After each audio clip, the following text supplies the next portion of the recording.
Doctor साहब हमको बचा लीजिए। हमको बहुत कस के ठंडा लग रहा है। क्या हुआ कटहल जी, बहुत तुम चिल्ला रहे हो? डॉक्टर साहब हमको बचा लीजिए, बहुत ठंडा लग रहा है। आओ चेक करते हैं तुमको क्या हुआ है।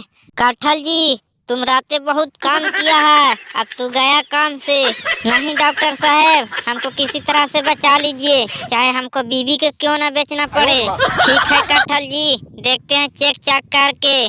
पैर गोड़ ठीक के है, मुंह कान ठीक के है, सामान ठीक नहीं है। क्या हुआ डॉक्टर साहब, सब कुछ ठीक ठाक है ना? मुझे अफसोस है कटहल जी, मगर मुझे सच बोलना पड़ेगा, तुम्हारी हालत अब बहुत खराब हो चुकी है। अब अंत समय में तुम किसी से मिलना चाहोगे?